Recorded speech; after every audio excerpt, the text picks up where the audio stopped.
Bonjour à tous. Alors dans cet épisode, on va parler un peu de tout et de rien. Parce que j'ai commandé les premières pièces hier. Alors avant même de commencer à enregistrer ces images, voici ce que j'ai fait.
Donc le résultat n'est pas très concluant, car je vous assure que c'est vraiment la misère à nettoyer correctement, notamment à cause de tous ces petits recoins quoi, partout. Les brosses elles passent pas, ça passe pas quoi, c'est la misère. Faudrait vraiment des mini brosses. Je sais pas si ça existe avec un mini sur un Dremel, des mini brosses, mais c'est chiant et long quoi. J'ai enlevé le plus gros. Donc alors, là, les surfaces qui vont bien, qui sont accessibles, on voit bien la lue, mais le reste, ouais, c'est mieux qu'avant, on va dire. Mais voilà quoi. Par contre, la culasse, j'ai pas fait grand chose dessus. J'ai nettoyé un peu, mais c'est pas pareil. La culasse, on dirait que c'est pas le même. Elle en a lu aussi, mais ça rend pas pareil que le bloc. D'ailleurs, la plupart des culasses, moi, auxquelles j'ai eu affaire, un coup de Karcher eau chaude, ça suffisait à les remettre propres. Hein. Par contre, le bloc, alors il avait été peint parce que c'est un échange standard, mais la peinture, elle partait en lambeaux, quoi, hein, de toute façon, avant même que je démonte. Ça, plus les traces d'oxydation. J'ai commandé hier les premières pièces. Donc ça sera peut-être pour la vidéo suivante, hein, le début de remontage du moteur. Parce qu'il y a une petite particularité. Je vais vous expliquer. Ce vilebrequin a déjà été rectifié. Parce que bon, quand j'ai démonté le bloc, j'ai pas fait gaffe, j'ai tout mis de côté comme ça. Quand j'ai enlevé... Alors, attendez. On va faire simple. Là, coussinet de bielle. Donc, voilà, j'ai fait ça. Et je me suis aperçu que c'est où? Que je sais pas si on va bien voir. Si. Alors, je sais pas, la caméra, si on voit bien. 0,25. Donc ça veut dire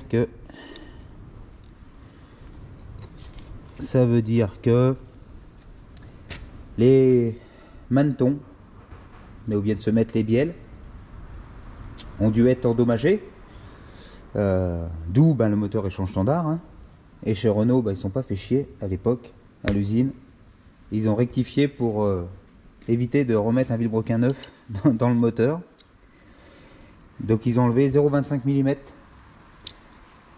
Alors ça dépend, quand c'est abîmé les rayures, en fait on enlève le minimum jusqu'à temps qu'on retrouve la surface lisse. Donc là 0,25 ça leur a suffi. Mais s'il était plus endommagé, ça va jusqu'à 0,50 après. Puis après, si c'est plus que 0,50 mm, après c'est mort. Donc voilà. Donc je vous cache pas que le jour où ça merde, imaginons qu'un jour ça claque et j'ai les coussins de biais dans le sac, avant même de démonter, je essaierai de retrouver un autre moteur ou un autre moteur pour pièce ou un vilebrequin. On va pas rectifier un vilebrequin qui a déjà été rectifié, quoi, parce qu'au bout d'un moment on va finir avec rien. Sachant que déjà 0,25 des coussinets on en trouve partout, mais des 0,50 on en trouve moins déjà. Donc ça va là pour l'instant. Ergo là. Donc voilà, j'ai vu ça. Donc heureusement que j'ai pas commandé à la hâte des pièces, sinon j'aurais pris des coussinets standards et puis c'était foutu, ça aurait nagé dedans. Et ce que j'ai fait aussi, donc on va le faire ensemble là, je vais vous faire voir ce que j'ai déjà fait, mais je vais le refaire pour que vous voyez, parce que du coup j'ai dit les taurillons là, ça s'appelle les taurillons, la partie là, et j'ai dit ça se trouve ils ont peut-être été à rectifier aussi, donc j'ai mesuré pour être sûr, mais c'est du standard. Donc je vais vous faire voir ça tout de suite. Donc on va prendre le pied à coulisses. Donc c'est pas un truc de professionnel, hein, mais bon ça suffit pour ce qu'on a à faire. Voilà, on remet bien à 0, c'est à 0, voilà. Donc théoriquement dans la revue, alors le carnet il est dans le bordel là-bas, mais j'ai deux têtes. Donc pour les manetons, normalement c'est à peu près, je crois, 52,28 mm d'origine. Donc on va, pour confirmer que ça a été rectifié, parce que c'est marqué moins 0,25 sur les coussinets de bielle, on va mesurer.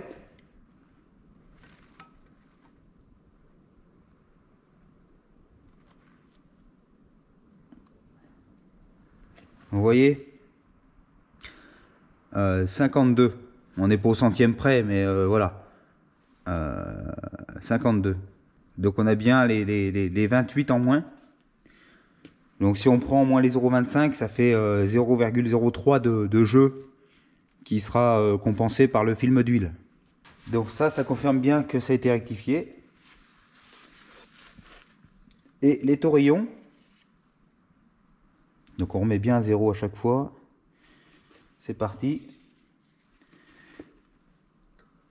Tac. Tac. Alors attendez, c'est pas évident. Voilà. 62,81. Donc on est donné normalement pour... alors il dit, je crois, c'est 62,86 à 62,88. Donc là on aurait 5 centièmes de jeu. Bon, sur des paliers de vilebrequin, ça passe quoi. Voilà. Donc ça, c'est pas rectifié. Donc c'est des coussinets standards pour les coussinets de vilebrequin. Ça, faut que j'y ouvre, c'est les pissettes d'huile sous les pistons. Parce que du coup, j'ai pris les joints là, en neuf. Enfin, je savais pas si c'était avec la pochette, mais c'est pas grave, j'ai repris des joints en plus. Et les ressorts qui sont à l'intérieur là. Je lis partout que les ressorts cassent dedans. Normalement, quand je vais les enlever là, ils seront tout étirés ou cassés, je sais plus trop. Et pareil, il faut les changer tous les 100 000 km. Ça fait un peu court, mais bon. Donc je les ai commandés. Il faudra que j'ouvre ça à l'intérieur. Je pense que les ressorts, alors je sais plus trop comment c'est fait là-dedans, mais je pense qu'ils doivent assurer la mise en pression, forcément, hein, pour garder de la pression dans le circuit d'huile du moteur en général et pour assurer un bon jet là. Donc ils ont double fonction, je pense. Le clip c'est tout petit. Enfin, je trouve une pince à la grandeur du clips. Donc faut que j'ouvre ça.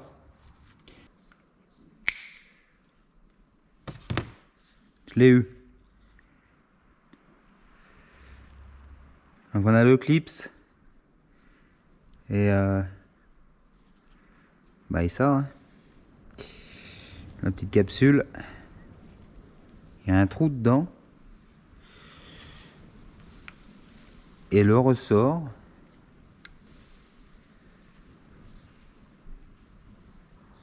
Ouais.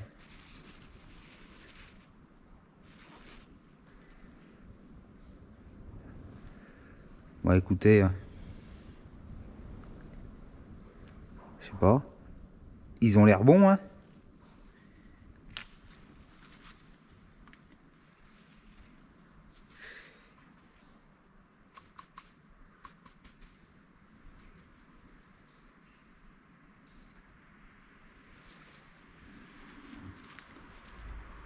Voilà le piston. Alors, ce qui se passe, c'est que quand le ressort doit être HS, le piston il doit être pour un, ouais, même à faible pression, quoi, constamment, il doit être trop haut. Il doit pas réguler le passage au fond vers la piscette.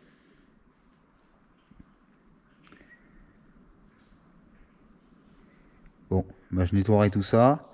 Alors bon bah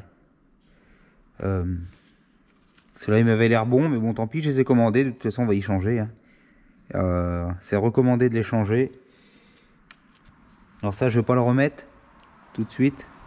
Je vais les poser dans un coin pour pas y perdre.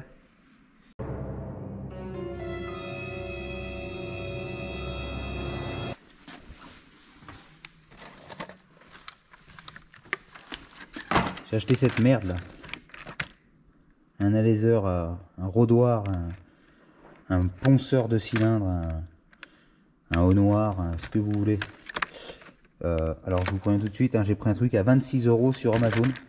Parce que je voulais pas mettre 250 balles dans un truc qui va me servir que 2 ou 3 fois. Alors j'ai lu les avis, il y en a qui l'ont cassé au bout de la première utilisation. D'autres qui ont dit que là c'est trop carré, donc ça fait des marques sur les cylindres anormales. Donc ce que je ferai, je vais chanfreiner là au papier de verre pour user un peu le bord. Et on va tester ça. Donc ça c'est le cylindre numéro 4. Hein. La flèche côté volant moteur.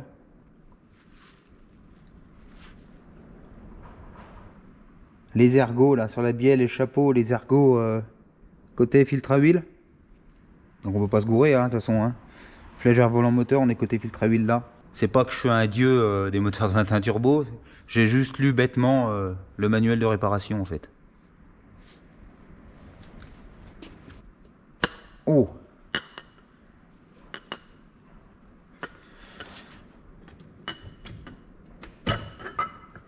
Voilà.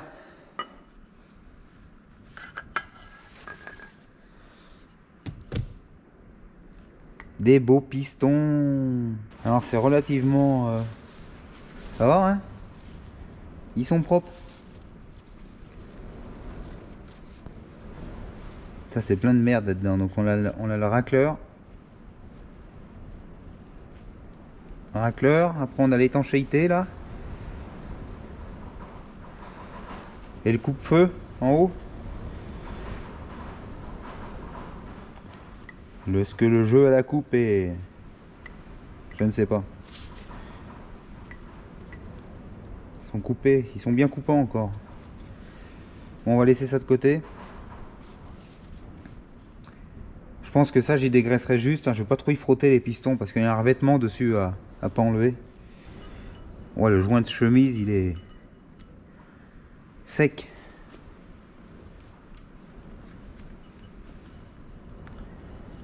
Bon bah écoutez,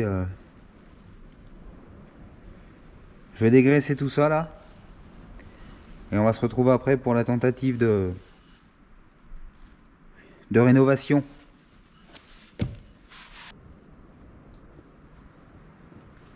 Donc j'ai chanfreiné un peu là au papier de verre pour que ce soit moins tranchant. On bah, du coup, j'ai remis les chemises dans le bloc parce que c'est le meilleur moyen pour qu'elles tiennent bien en place. Je leur nettoierai hein, et puis c'est tout. Parce qu'on va mettre de la poussière partout. Malgré que je ne sois pas sponsorisé WD-40, on va en mettre un peu. Ça évitera de tourner à sec.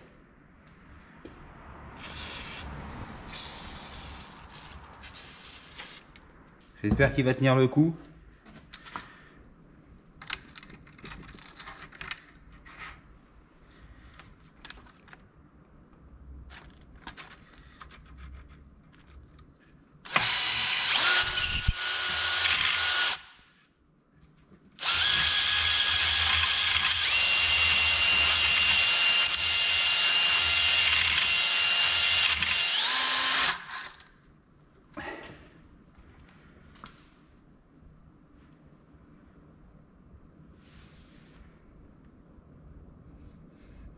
Ah, ça nettoie. Hein.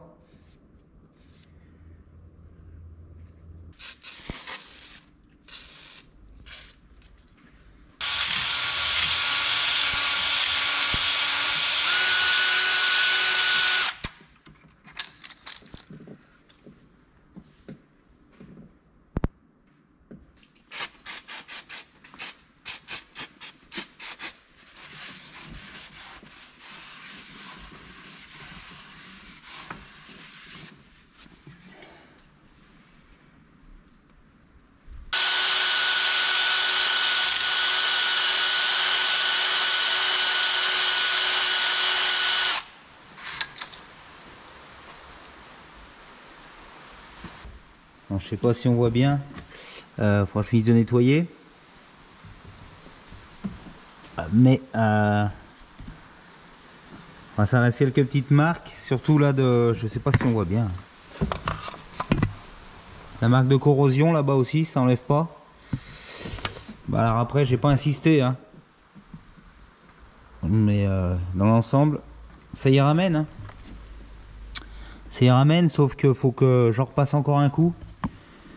Parce qu'on voit pas les, on voit encore les marques de corrosion et d'oxydation. Fini mon petit nettoyage de chemise.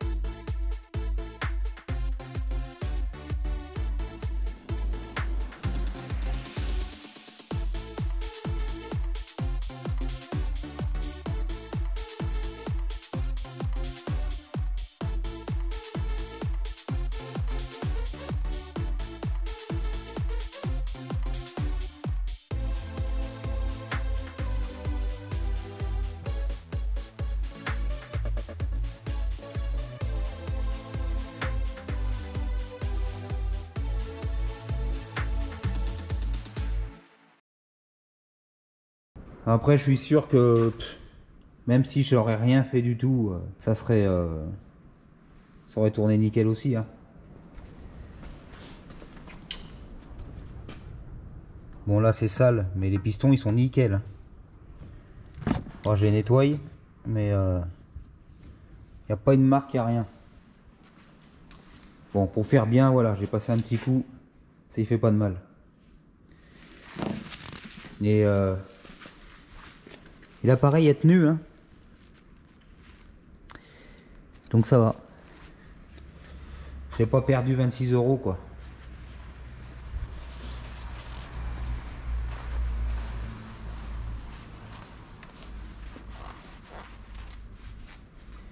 Bon, ça me restera pas mal de nettoyage à faire. Ouais, tout ça, j'y ferai hors caméra, tout le nettoyage, parce que c'est long et chiant. Les soupapes me paraissent en bon état. Je ferai quand même un rodage, parce que c'est un peu crade la portée là. Je ferai un rodage de soupapes, je les ai mis dans l'ordre. Hein.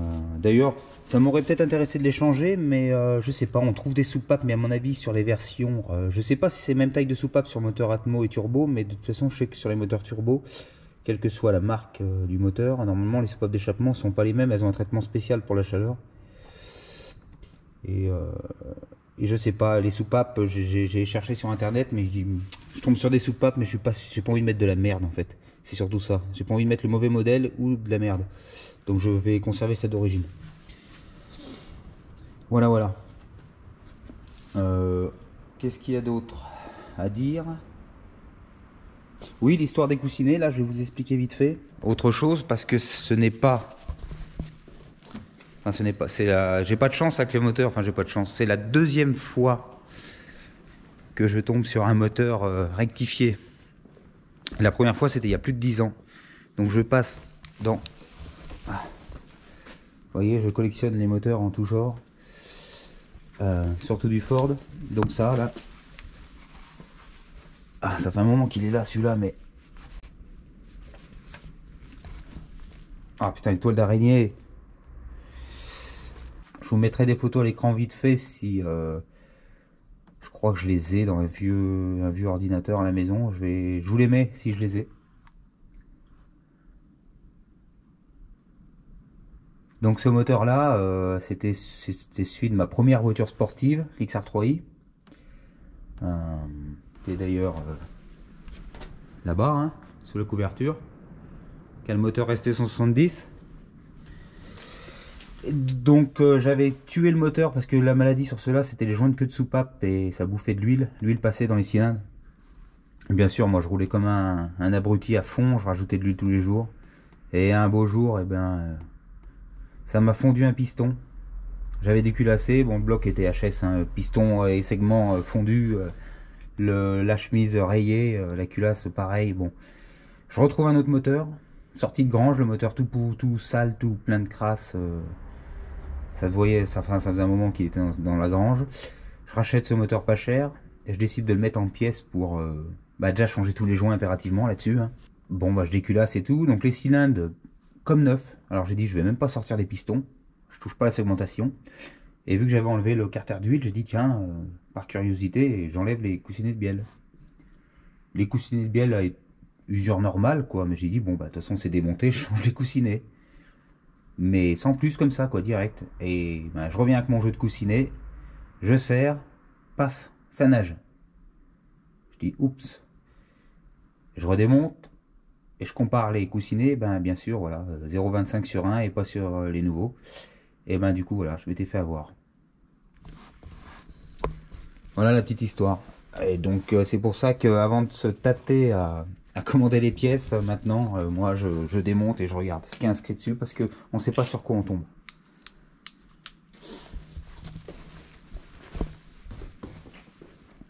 Et là j'ai même pas vu, j'ai pas vu tout de suite, je sais plus, c'est un autre jour, tiens je voulais regarder de plus près, c'est là que j'ai vu 0,25, je dis ouh.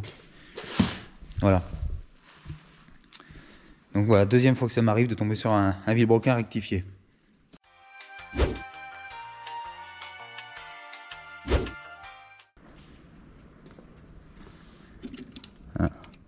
Là la patte, je sais pas si je vais pouvoir la sauver, la patte du bocal. Il faut que je démonte tout ça là, faut que j'enlève ça. Je voulais enlever la crémaillère parce que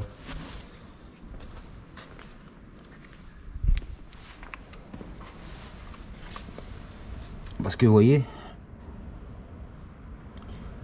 c'est rouillé là, donc là décapage, traitement, pareil sur la caisse.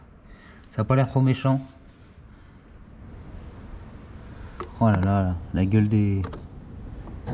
Ah non, c'est des petits vis qui tiennent un cache là. Ouais, c'est pas ce qui tient là. Ouais.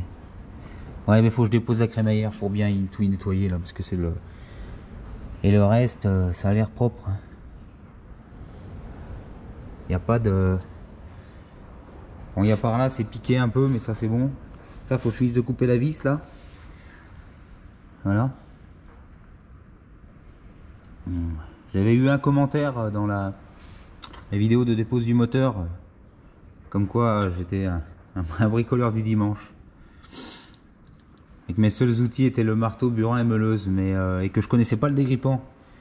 Donc visiblement la personne n'a pas dû regarder le premier épisode où je mets du dégrippant partout, mais là dégrippant ou pas, c'est pas possible quoi. La vis elle est morte. Le mieux c'était de la couper, hein. Là il n'y a pas le choix et ça va être vis neuve. Voilà, là donc c'est pareil, le bac à batterie, ben, soit j'en trouve un neuf ou soit je refais celui-là, il y a du boulot. Après la caisse en elle-même ça va. Ah oui non c'est rien, j'ai eu peur, j'ai cru que c'était rouillé mais non. Il y a un truc qui a dû forcer un jour là, c'est rayé, il y en a un qui a dû... Non c'est propre. Ah oui il y a ça. Regardez.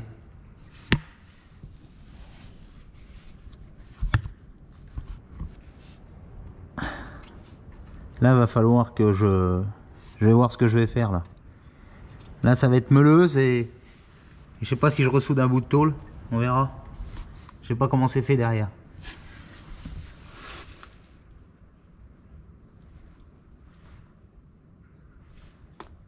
Et là, il n'y a rien. C'est nickel. Il y a juste ça là. Donc ça, je vais voir ce que je fais. Donc voilà, on va en rester là pour aujourd'hui. Voilà, ça fait un épisode un peu plus court que d'habitude, mais bon, j'ai pas envie de trop tout précipiter n'importe comment. Voilà, tout d'un bloc comme ça. De toute façon, là, j'ai pas encore reçu les pièces. Donc voilà, je le redis, un prochain épisode, je remonte le bas moteur, déjà ça sera fait. Et puis j'aurai dépioté un peu ce compartiment moteur. Je vous ferai voir l'avancée. Voilà. J'espère que ça vous a plu quand même. Et puis on se dit à la prochaine.